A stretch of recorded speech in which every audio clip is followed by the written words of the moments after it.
গত 13ই জুন 2026 রোজ শনিবার রাত্রি আনুমানিক 11 ঘটিকার দিকে 999 কলের মাধ্যমে আমাদের আনোয়ারা থানা পুলিশ জানতে পারে যে বড়ইকোড়া ইউনিয়নের চেনামতি যে গ্রামটা আছে এই গ্রামে একটা দুর্ঘটনা ঘটেছে। ওইখানে মা মেয়েকে ছুরিকাঘাত করেছে এরকম একটা সংবাদ আমরা পাই।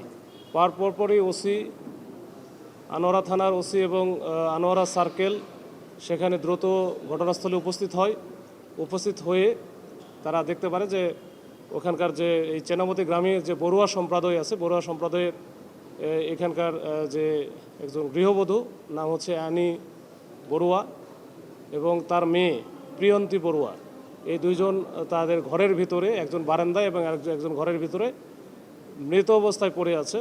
তাদের ছুরিকাঘাত করা হয় এবং প্রচুর রক্তক্ষরণ ওইখানে দেখা যায়। স্থানীয় লোকজন বা আশেপাশের লোকজন যারা ছিল তারা সেখানে ছিল। তো এই ঘটনার পরে আমরা যেহেতু এটা অনেক একেবারে একটা নির্মম একটা হত্যাকাণ্ড ছিল, নৃশংস হত্যাকাণ্ড, এটার সাথে কারা জড়িত, কারা ঘটনা ঘটিয়েছে এই বিষয়গুলো নিয়ে আমরা তখন নড়েচড়ে বসি। এখন জেলা পুলিশের যে গোয়েন্দা টিম আছে ডিবি এবং আনোয়ারা থানার যে টিম, এই টিমদের নিয়ে আমরা বিশেষ কয়েকটা দল গঠন করে আমরা কিন্তু এটার তদন্ত শুরু করি এবং আমরা বিভিন্ন জায়গায় আমরা চেষ্টা করি প্রথমে যে এই ঘটনার সাথে কে জড়িত।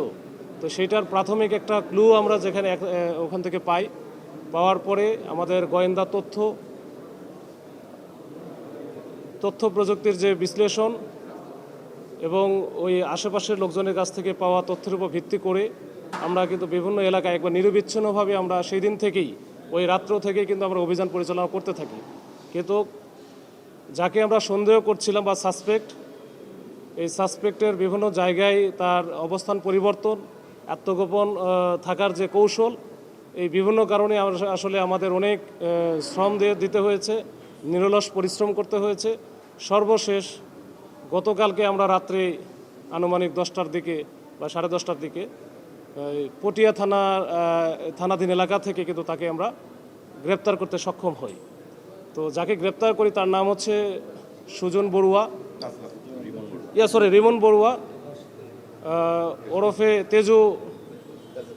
তেজপ্রিয় বড়ুয়া। তো এই তেজপ্রিয় বড়ুয়া যে ঘটনার শিকার যে ভিকটিম ছিল এই অ্যানি বড়ুয়া এবং অ্যানি বড়ুয়ার হচ্ছে চাস্তো দেবর, তার মানে অ্যানি বড়ুয়ার হচ্ছে যে হাজব্যান্ড আছে যে সুজন বড়ুয়া, এই সুজন বড়ুয়া হচ্ছে একজন সিকিউরিটি গার্ডের চাকরি করে। এই সিকিউরিটি গার্ডের সে মূলত চট্টগ্রামেই থাকে, শহরে থাকে, মাঝে মাঝে বাসায় যায়। তো সেদিন কিন্তু সে ওখানে ছিল না। তা আমরা প্রাথমিক জিজ্ঞাসাবাদে এই তেজপ্রিয় বড়ুয়ার কাছ থেকে যে তথ্যগুলো আমরা পেয়েছি সে ঘটনার সত্যতা স্বীকার করেছে। ঘটনার সাথে সে একমাত্র সে নিজেই জড়িত ছিল এবং কী কারণে সে ঘটনাটা ঘটিয়েছে সেটা কিন্তু আমাদেরকে জানিয়েছে। এবং সেখান থেকে প্রাথমিক জিজ্ঞাসাবাদে আমরা যেটা বুঝতে পেরেছি যে তার সাথে এই সুজন বড়ুয়ার সাথে টাকা পয়সার লেনদেন ছিল। বিশেষ করে সে অটোরিকশা কেনার জন্য সুজন বড়ুয়ার কাছ থেকে 1,17,000 টাকা সে ধার নেয় এই শর্তে যে সে প্রতি মাসে এটার সুদসহ টাকা কিস্তি আকারে পরিশোধ করবে। তো এটার জন্য একটা স্ট্যাম্প লিখিত আকারে ছিল, যে স্ট্যাম্পটা সংরক্ষিত ছিল সুজন বড়ুয়ার কাছে।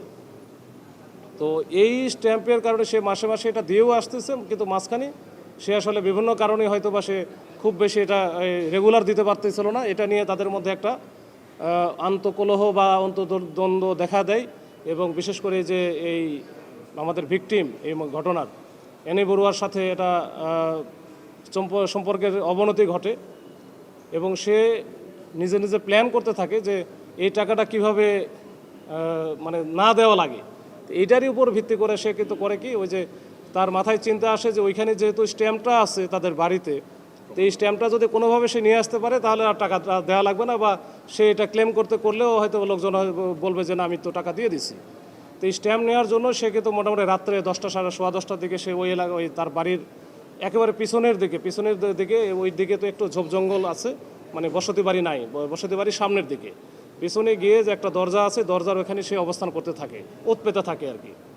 তো একটা পর্যায়ে হয়তোবা 11:15টার দিকে এই ভিকটিম এনি বড়ুয়া ওই দরজাটা খুলে বাইরে হয়তোবা সে যেতে চাচ্ছিল বা বাইরে বের হতে চাচ্ছিল, এরকম কিছু হতে পারে, প্রকৃতির টানিও হতে পারে। তো এই অবস্থায় কিন্তু সে তাৎক্ষণিকভাবে তাকে ওখানেই ধরে ফেলে যখনই সে চিৎকার শুরু করে, তখনই তার কাছে একটা চাকু ছিল, যে চাকুটা আপনারা দেখতে পাচ্ছেন, আমরা উদ্ধার করেছি। এই চাকু দিয়ে তাকে এলোপাথারি তখন চাকু মারে। তো এই মারা অবস্থা যখন সে চিৎকার করতেছিল, এই চিৎকার শুনে আবার তার মেয়ে প্রিয়ন্তী বড়ুয়া, এই প্রিয়ন্তী বড়ুয়া পড়াশোনা করতেছিল ভিতরে রুমে, ঘরে। তখন সে দৌড়ে কাছে যায়। তখনই কিন্তু এই যে এই মেয়েটাকেও সে এলোপাথারি চাকু মারে। এই চাকু মারলে যেটা হয়, তাৎক্ষণিকভাবে হয়তো বা সেই চাকুটা মেরে ওখান থেকে ভিকটিমের কাছে যে মোবাইলটা ছিল, এই মোবাইলটা নিয়ে ওখান থেকে পালায় যায়। পালায় যাওয়ার সময় পিছনের যে এই জঙ্গল বা খালের মতো ছিল, এই খালে এই চাকুটা ফেলে দেয়, কিন্তু মোবাইলটা তার সাথেই ছিল।